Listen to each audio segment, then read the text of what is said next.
Hidup kita ini adalah ilusi. Orang bijak zaman dulu sering bilang kita ini adalah manusia yang hidup dalam ilusi.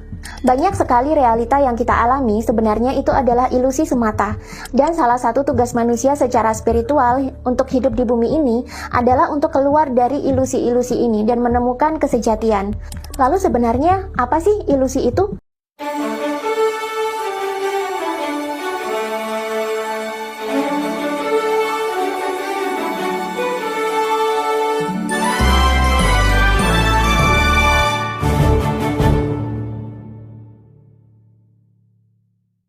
Dalam buku Meditation karya Marcus Aurelius ini disebutkan, ilusi adalah sampah-sampah pikiran yang dihasilkan oleh manusia sendiri dalam otaknya. Sampah-sampah ini adalah pikiran-pikiran yang berlebihan atau overthinking, kecemasan, kegalauan, kegelisahan, ketakutan, iri dengki, kebencian, dan segala bentuk pikiran atau perasaan merugikan lainnya. Sampah-sampah inilah yang membuat manusia hidup dalam ilusi dan tidak bisa merasakan kebenaran hakiki atau kesejatian hidup.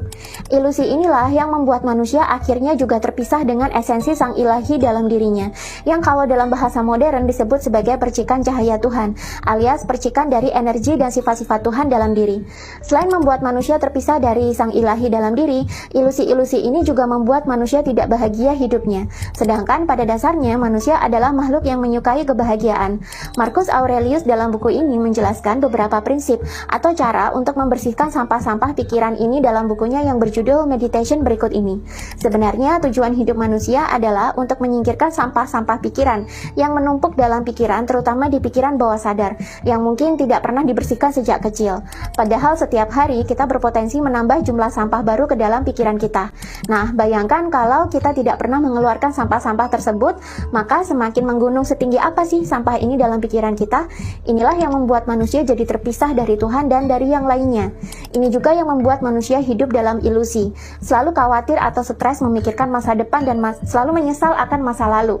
Manusia jadi tidak mampu hidup dan menikmati momen-momen sekarang. Padahal sebenarnya di momen sekarang itulah hidup manusia yang nyata atau real itu berada. Di momen sekarang, manusia jadi punya kemampuan untuk mencipta. Dengan sering-sering hadir di momen sekarang, otak Anda akan menjadi lebih tenang. Sebenarnya dengan begitu pula, Anda jadi bisa menyadari keberadaan Tuhan atau yang esensi atau yang esa dalam diri Anda. Selengkapnya bisa kalian baca sendiri di buku Meditation karya Marcus Aurelius berikut ini. Marcus Aurelius ini adalah seorang raja sekaligus filsuf dari Kekaisaran Romawi. Dia adalah salah satu raja terbesar sepanjang peradaban Romawi. Sampai sekarang banyak quotes-quotes kebijaksanaannya dipakai oleh masyarakat karena saking dalam dan indahnya. Dan ternyata di balik kesuksesannya tersebut sebagai seorang pemimpin sebuah kekaisaran besar, Marcus Aurelius ternyata juga menerapkan filsafat stoikisme ke dalam hidupnya. Dimana kalau kita lihat-lihat, sebenarnya filsafat stoikisme ini sama saja loh dengan filosofi kejawen atau Jawa kuno yang populer di Nusantara. Bagaimana Kaisar Marcus Aurelius menjalani hidup-hidup terakhirnya bersama filsafat stoik? Selengkapnya bisa kalian cek sendiri di buku Meditation berikut ini.